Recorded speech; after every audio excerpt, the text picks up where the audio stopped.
Democracy यानी कि लोकतंत्र। भारत विश्व का सबसे बड़ा लोकतांत्रिक देश है, पर इस पर कई सालों तक कई राजाओं ने, सम्राटों ने, साम्राज्यवादी शासकों ने राज्य किया। 1947 में जब देश आज़ाद हुआ तो ये एक लोकतांत्रिक व्यवस्था बना और इसी व्यवस्था के साथ इस देश के नागरिकों को मिला मतदान करके अपना नेता चुनने का अधिकार। पर डेमोक्रेसी है क्या? What is democracy? Today we will discuss the evolution of democracy from the Asian civilisation to the modern world. Let us explore the story of democracy. सबसे पहले आज की बात करते हैं। यूएन जनरल असेंबली ने 2007 में लोकतंत्र के महत्व को बढ़ाने के लिए और उसको मजबूती देने के लिए 15 सितंबर को अंतर्राष्ट्रीय लोकतांत्रिक दिवस यानी इंटरनेशनल डे ऑफ डेमोक्रेसी चुना। हर साल इंटरनेशनल डे ऑफ डेमोक्रेसी का एक थीम होता है। इस साल का थीम है एम्पावरिंग द नेक्स्ट जनरेशन। ये थीम आज और भविष्य में लोकतंत्र को मजबूत करने के लिए, उसकी रक्षा करने के लिए, युवाओं के योगदान को सुनिश्चित करने के लिए रखा गया है। Youth is a backbone of our nation. पर आज का हमारा युवा inequality, misinformation, violence, environmental challenges जैसी गंभीर समस्याओं का सामना कर रहा है। इन समस्याओं के समाधान हेतु और इन चुनौतियों का समाधान ढूंढने हेतु ये थीम हमें शिक्षा, समावेश, समन्वय, सतत विकास एवं नेतृत्व के माध्यम से युवाओं को सशक्तिकरण करने के लिए प्रोत्साहित करता है। Democracy is known as one of the best forms of government and India proudly stands as one of the world's largest democracy. पर जैसा कि हम मानते आ रहे हैं कि ग्रीक सबसे पहले लोकतंत्र का विचार लेकर आए थे और 5th BCE में एथेंस को दुनिया की पहली डेमोक्रेसी के रूप में स्थापित किया गया था। ग्रीक फिलोसोफर एरिस्टोटल, प्लेटो, सोक्रेट्स ऐसे विचारक थे जो लोकतंत्र की अवधारणा लेकर आए। उन्होंने अपने ग्रंथों में समानता, न्याय, स्वतंत्रता और नागरिकता के विचारों पर व्यापक चर्चा की और अत्याचार, भ्रष्टाचार और अज्ञानता जैसी लोकतंत्र की खराबियों और चुनौतियों की आलोचना भी की।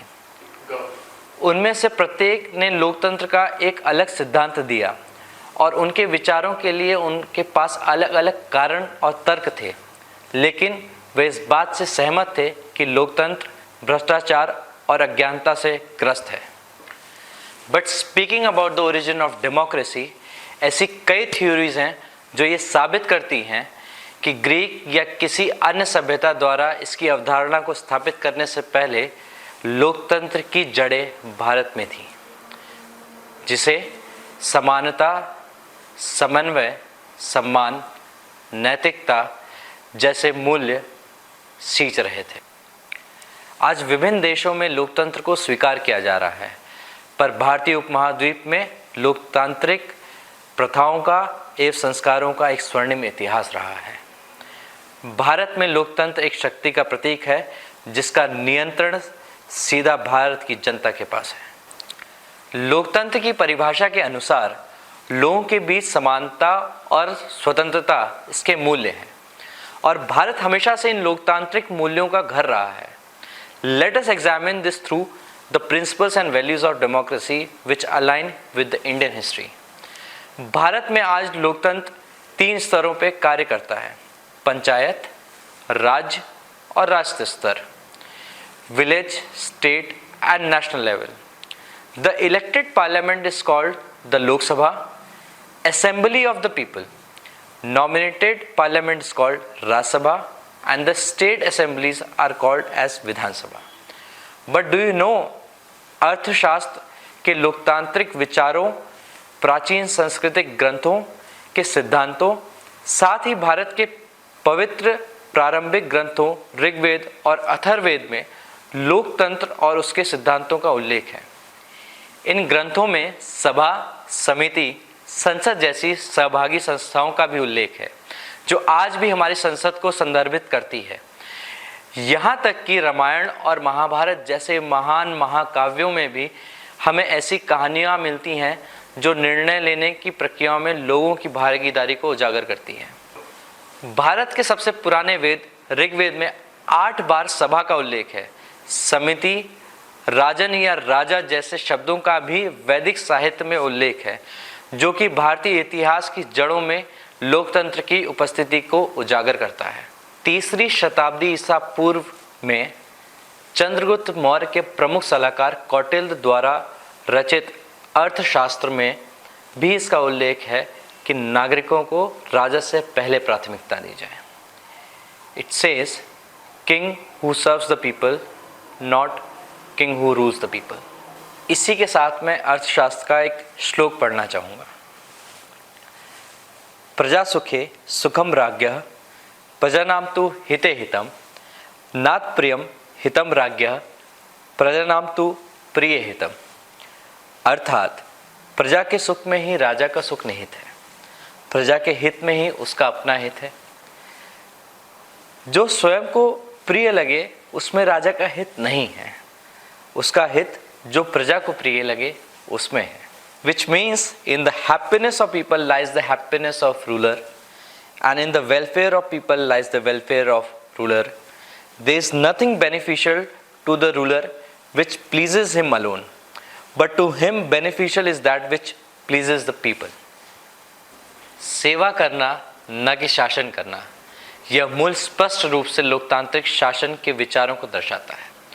लोगों के बीच समानता और स्वतंत्रता लोकतंत्र के मूल्य सिद्धांत हैं, जिनका भारत में अपनी सभ्यता की स्थापना के समय से पालन किया गया है। भारत के संतों, कवियों, दार्शनिकों ने सदियों से समानता के विचार और इनके महत्व का प्रचार किया है। जहां लगभग दुनिया भर की सारी शक्तियों ने अलग अलग समय पर विभिन्न देशों को अपना गुलाम बनाया है, वहीं भारत ने अपनी कार्य पद्धति में कभी भी इसे स्थान नहीं दिया।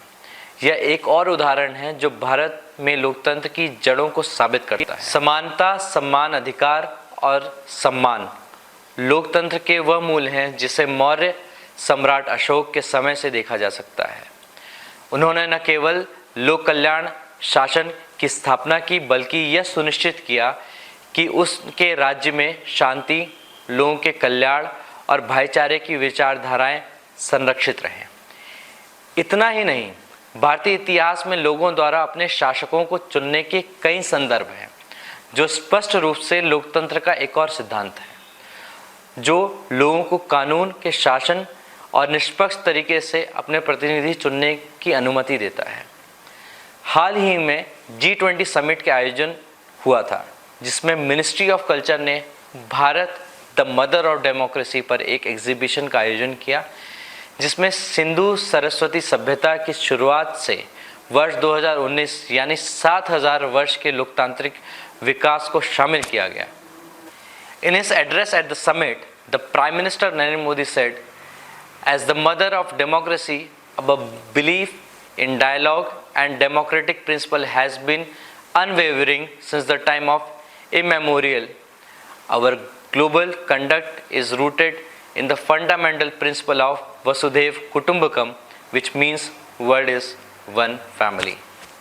तो इस इंटरनेशनल डे ऑफ डेमोक्रेसी पे हम ये संकल्प लें कि जिस लोकतंत्र की नींव भारत ने रखी, उस लोकतंत्र के प्रति अपनी सच्ची निष्ठा रखें, अपने कर्तव्यों का पालन करें और भारत के विकास में अपना योगदान दें। जय हिंद, जय भारत।